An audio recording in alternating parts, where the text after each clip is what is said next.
Hello, dear children. Let's continue the next part of the lesson. Today, let's see which incident is explained in this lesson. So, till now, we have studied 2 3 incidents which occurred in Karna's life. So, today we are going to learn about the grandsire and the Karna. Grandsire means the eldest person is referred as grandsire. Okay? And who is the eldest person? In Pandavas and Kauravas, he was Bhishma. He was the eldest person. Okay, and he was known. He was the grandfather of Pandavas and Kauravas. So here, what happened? Bhishma is lying on the bed of arrows. The arrows were shot by Arjuna, and he unwillingly he shot those arrows. And here, Bhishma, as he was the commander of Kauravas, he was leading the army. He too was unwillingly leading the army. He not wanted to fight against Pandavas. So here what happened? Arjuna unintentionally, he was feeling bad that he is shooting the arrows on Bhishma. As it was in Kurukshetra, it was in the battlefield, Arjuna was helpless and he shot the arrows. So what happened? Bhishma is lying on the bed of arrows. And here Karna came to meet Bhishma and he wanted to take blessings from Bhishma. Now let's see what happens in this incident, children.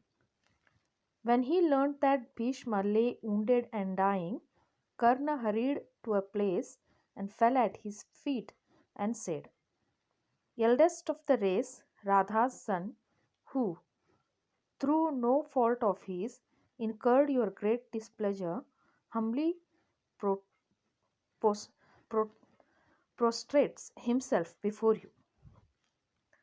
So the Karna here, he was feeling bad about the position of the Bhishma. Here Bhishma was lying wounded and he was about to die. Actually, it was the will of the Bhishma. Only when the death is coming, children, to Bhishma, it was his will. When he was willing to die, then only the death was coming. That was about to come. It was like a kind of what we say, the right, a kind of power Bhishma was having. Until and unless he wills to die, the death never comes to him. So Karna hurriedly he came to the place where Bhishma was lying wounded, and he bent. He bent to his feet, near to his feet, and he said, "The eldest person of the race, Radha's son," he calls him. And he says that it is a kind of great displeasure. So he prostrates means he bends himself in front of Bhishma. He uh, just joins his hands and tries to take his blessings. The position of Bhishma was not at all good, children. Here Karna was not able to accept that position also, means he was not at all willing to understand, means he was not happy with the position of Bhishma. Such a eldest person, such a kind of person, the powerful person, the eldest person of Pandavas and Kauravas, lying, was having such kind of position, was lying wounded on the arrows. When after humble salutation Karna stood up, the grandsire, greatly moved, tenderly placed his hand on Karna's head and blessed him. So when Karna he finished his salutation, after his salutation, a humble salutation, he stood up. Then grandsire he opened his eyes and he just moved his hand on the head of Karna and he blessed him. Who blessed, children? Bhishma blessed to Karna. "You are not Radha's son, young man." Radha's son means here Radheya. Karna was called as Radheya children. Radheya to whom children? Means he was known as the son of the charioteer. So Radheya son he was called. Actually he was the son of Suryaputra, Surya. You are not Radha's son, young man. Here Bhishma says him. You are not Radha's son. I know your identity, real identity. Means here Bhishma was well aware that Karna was the son of Kunti, not Radha's son, Radheya's son. Radheya means he was not the son of Charioteer. He said in loving tones, you are Kunti Devi's own firstborn. Narada, who knows all the secrets of the world, himself revealed this to me. Son of Surya, truly I entertained no dislike for you, but I was grieved to see your increasing hatred of the Pandavas, although they gave you no cause for it. I know and admire your valor and your open handedness, and I know also that you belong to the class of Falguna and Krishna in prowess. It is proper that you befriend the Pandavas. Therein lies the right path for you who is their brother. With the closing of my part in this war, may the chapter of your enmity also close. This is my wish, Karna. So when Karna stood up after taking the blessings of grandsire Bhishma, here Bhishma he expressed his desire. He expressed his will. So what he expressed, children? He said that he is well aware that Karna is the son of Kunti and he was the firstborn son of Kunti. And who told this to Bhishma, children? Bhishma came to know from Narada, and Narada was he was knowing all the secrets of the world. So once Narada met Bhishma and he revealed the secret. So the son of Surya, Bhishma calls him. Bhishma calls Karna as the son of Surya. Why you are taking a part of Duryodhana? Why you are supporting Duryodhana? As you are the eldest brother of the Pandavas. Here what Bhishma is making Karna to understand is the path what he has chosen, the what he has decided to give side of Duryodhana, take the side of Duryodhana, isn't it, children? So he decided to support Duryodhana. He was supporting in this battlefield, but it was according to the eldest person Bhishma, it was not good. Actually Karna should take side of Pandavas as the eldest brother, and he was having such kind of power also. So here he says, I know and admire your valor. Valor means his prestige, his reputation, and open handedness, the generosity, what he is carrying with him. So, such kind of reputed person, such kind of prestigious person, why he is taking the side of wicked person?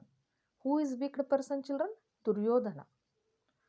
And Duryodhana was means illegally he wanted to take Hastinapura in his hand, and he was greedy, he was selfish. So here Karna was taking a side of such kind of person. So this doesn't suit to Karna. He says here, Bhishma says here. So according to Bhishma's wish, he says that Karna should end up the enmity with Pandavas and he should join hands with Pandavas. He should not follow the enmity. He should not think that Pandavas are his enemies. So he should end up that enemy and should take a part should take a side of Pandavas instead of fighting against them. Okay, this was the wish of Bhishma. Karna listened respectfully and replied, Grandsire, I know I am Kunti's son and not charioteer born, but I have eaten Duryodhana's salt and must be true to him. To be true to my own lineage, it is impossible for me to go over to the Pandavas now. You must permit me to repay with my life, if it so be, the debt I owe to Duryodhana for his love and trust. I have erred greatly in word and deed. You must forgive me for it all and give me your blessings. So Karna listened patiently to Bhishma's will. Then he replied. What he said? He said, Grandfather, I know, I am well aware that I am Kunti's son. See, this secret was known by Karna also. Karna was knowing that he is the eldest brother of Pandavas. He is the firstborn child of Kunti. And he was well aware that he is not belonging to low caste. But he want to repay the debt of Duryodhana. What kind of debt, children? Here Karna was feeling like Duryodhana, he has eaten Duryodhana's salt. He is under the debt of Duryodhana. Why? Because the charioteer where Karna was living, with whom he was living, the charioteer used to take Karna every day to palace. And every day Duryodhana was playing with Karna. So since from his childhood, Karna did not feel like here Duryodhana treated him equally, children. So Karna felt like he is the closest friend of Duryodhana. And here we can see Duryodhana has treated him as his best friend, and he has never made him to feel like he is belonging to low caste. Always Duryodhana supported him. Let me remind you, in the first incident of this lesson, how Duryodhana took the side of Karna when everybody was making him to not to take part in the combat, children. Where everybody was opposing him, opposing Karna, Duryodhana took the side. So it was a, a kind of humble nature of Duryodhana. So this Karna was thinking like it is a kind of debt on debt on him, and he want to repay it. So how he is repaying here? He is taking side of Duryodhana. So he takes the blessings of Bhishma, and he tells that if I am going to die in the battlefield, then uh, I will die at the side of Duryodhana only. I am not going to take back the side of Pandavas, he says. He just clears it and he takes the blessings of Bhishma again and he leaves it. The great Acharya who knew all the laws, the right or laws of right conduct, reflected for a while on what Karna said and replied, Do then as you wish, for that is the right way. Bhishma gave his blessings to Karna. You are like the good earth to the seeds, like rain clouds to living beings, ever dependable, firm in your loyalty. Serve Duryodhana and save him. So, great Acharya means here Bhishma was the in charge of the army. Then, when he got this position, he was wounded and he was lying on the bed of arrows.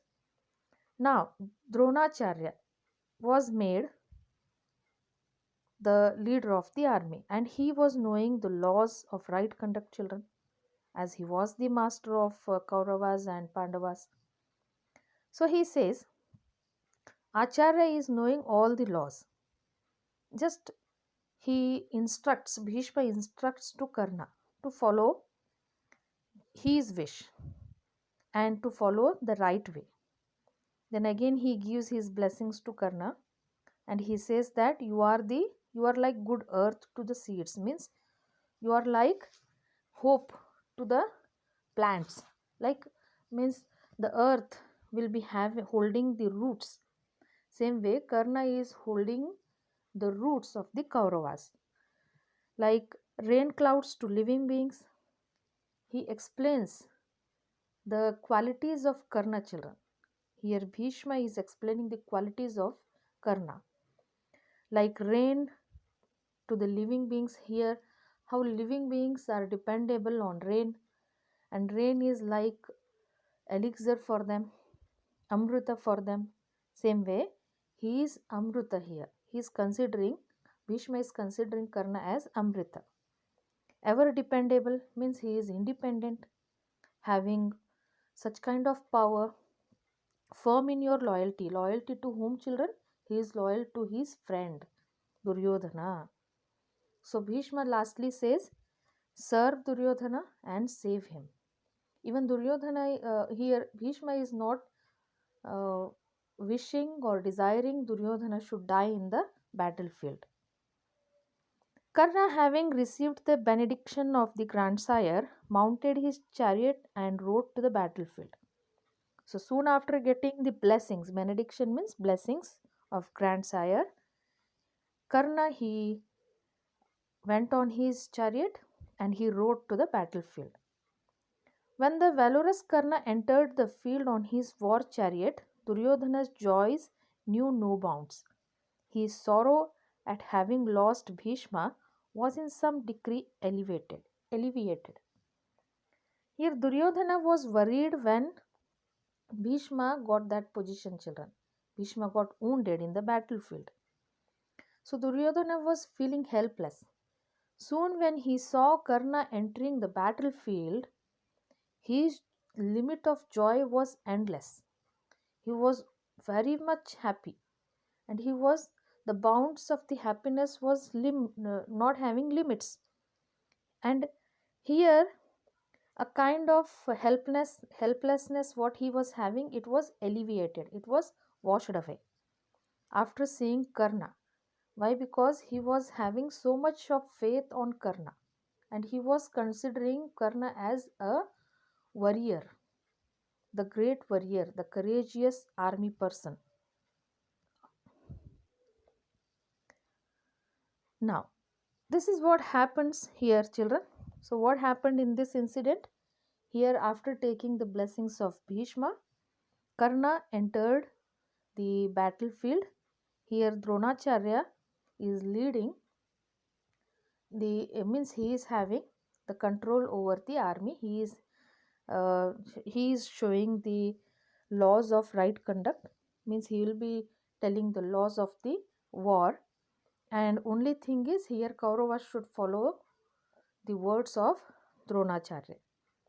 Later what happens, uh, whether the battlefield is won by Kauravas or Pandavas, this is known, children. Actually we know the story of Mahabharata. The battle was won by Pandavas only, and this Kurukshetra was created by Krishna himself. It was actually needed, where the wicked person they got end, the selfishness got end. The Pandavas were deprived from their rights, and the Pandavas lastly, after winning the battle, they get their rights and they get their power back. Okay, so what happens in the another incident, how Karna faces his last day, means how he faces his death, we will see in the next session. Okay, meet you in the next session. Thank you.